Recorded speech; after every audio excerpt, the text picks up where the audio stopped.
Hi, it's Congresswoman Jan Schakowsky, and I'm back with my plans and pans. Well, this was a district work period for me. That means I was in the 9th Congressional District and had the privilege of going to visit with many different people and organizations. The first was with Zarina Podolny, and she is a Ukrainian, but she is a citizen of the United States of America now. I had the privilege of telling her that I was able to vote before I left Washington for some funding for Ukraine. It was delayed, unfortunately, by many of the Republicans who did not want to send money to Ukraine. And they are in a difficult situation right now, but the money that we are sending is going to make a big difference. But the story she told me was really heartbreaking. So she was born in Ukraine, and her brother decided that he would go to Ukraine to fight the war on behalf of his people there. He did. He went and he was killed. And unfortunately, he left a 6-year-old daughter and a wife who are mourning him right now. And she was also just anxious for us to do every single thing that we could to help Ukraine. And of course, it's in our interest to do that because a loss of Ukraine to Russia would be a danger to the rest of the world, including the United States of America. Along with her was a woman who runs a not-for-profit organization that is able to send trucks and equipment to Ukraine. So I stand with Ukraine and I stand with the American Ukrainians, but also because we need to make sure that we help Ukraine. I think you all know that I'm very happy to get to schools and talk to students when I am in the district. And this week I was able to go to the Mosaic School of Fine Arts, which is in Rogers Park, near a house that I grew up in. I was happy to have a tour from Principal Qualcombush. She took me to various grades throughout the school. But what we really ended up focusing on were students that were in the 6th to 8th grade. The issue that they seemed most interested in was the issue of gun violence, and it was personal to them. Because actually, even in their own schoolyard, there were some gun cartridges that were found. And so we talked about how important it was for them to be advocates for sensible gun violence legislation. As I've said once, I've said a million times, Illinois has great gun violence laws, but the problem is every state surrounding us does not. So guns are brought in that can be used in Chicago or anywhere in our communities. We need national legislation to stop assault weapons, which Illinois has already done. But the part I wanted to emphasize is that their voices had to be loud and clear, that they want to be safe when they go to school, when they go in the community, and they want to see some action at the government level. I told them I never ask anymore to young people, what do you want to be when you grow up? What do you want to do? I say, what are you going to do now? This is one of the important issues. They also raised the issue of migration. It is a very, very diverse school, and there are a number of students who are immigrants, immigrant families, and they wanted to make sure that we treat immigrants fairly. And I agreed that we need comprehensive immigration reform, and that as a nation of immigrants, that we want to make sure that everyone is treated equally and fairly.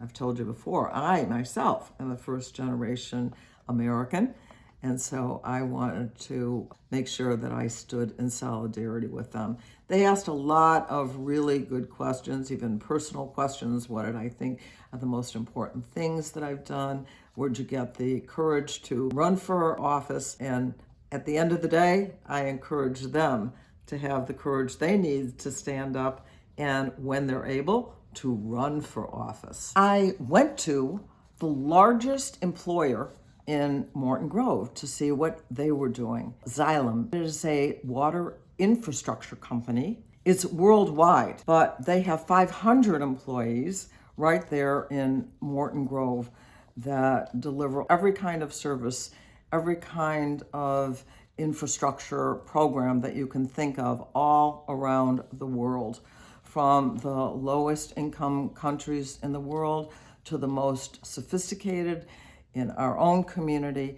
They have these 500 people that I was proud and happy to find out. They were workers for the UAW, some of them anyway, and I always am happy when it is a union shop. They took me and a few of my staff on a really interesting tour. This is something I knew very little about, but I found out that this international company has been a leader in the field of delivering water everywhere.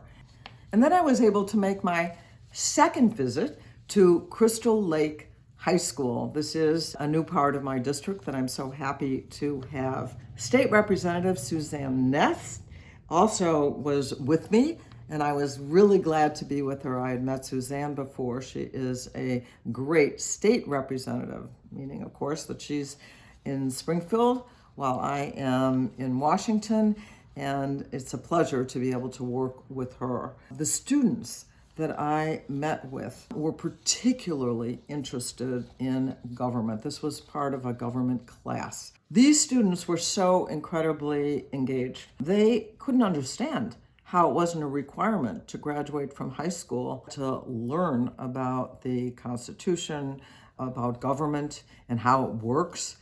They thought that that ought to be a real requirement, and they knew what they were talking about. Able to visit 3 different programs that Clearbrook West conducts. One of them was a group home. Actually, it was quite a beautiful home that 6 people with developmental disabilities occupy, people of very different ages. They always have 24/7 staff that is there available. When I was there, none were home because they are able to go out into the community. They are able to get the basics for cooking their own meals. And it is a really, really nice opportunity for people to be able to live more independently. Then we were able to go to next door to the mental health center, the community mental health center. And of course, every community is in need of professionals, and they have social workers who are there to help them. They are able to make appointments and go to see them. And finally, the choice program allows people to have the freedom to choose the different kinds of projects that they want to engage in, the different activities. So I saw one, they were having kind of a town hall meeting, but in another part of the room, there were people doing their own little artwork. They could pick their own program in a nice spacey room. And it is all part of the Clearbrook West program. It was a joy to be there. Just before I left Washington, I had the opportunity to be part of a small informal dinner with the new director of the National Institutes of Health, and her name is Dr. Monica Bertinoli. She is a wonderful person. I had such a good time with her, and it was about 5 of us who are women who are part of the Energy and Commerce Committee. And we just wanted to get her acquaintance because there are so many issues at the Energy and Commerce Committee, the Health Committee, that we're going to be wanting to deal with her about. And she was open to all kinds of questions. It was a really great meeting. I raised the issue. I said, I have one thing I want to talk to you about, and that is dense breasts. She says, yes, we need to talk about that. And I have talked to you before about that on Plans and Pans, that the regular mammogram does not identify in all cases problems that women with dense breasts may have. And, more than half of women in the United States of America have dense breasts. And so I met with a woman who came to me who said, you know, she went for a mammogram and she was told, everything's great, I'll see you next year. And in fact, she ended up with breast cancer in that year. And the problem is that the cost of having the more advanced testing for cancer in dense breasts can be very, very expensive. I discussed with her the importance, and she agreed, of having the screening available to all women of normal and now dense breasts at no cost, that it should be part of the routine screening. And I am hoping that we're going to be able to work together to see if we can advance that. So that's really it for me this week. It was a busy week, I think a very interesting week. So I will say goodbye for now, and I'll see you next week. Thank you for watching my video. Make sure you subscribe to my YouTube channel and follow me on Instagram, Twitter, and Facebook, where my handle is @Jan Schakowsky.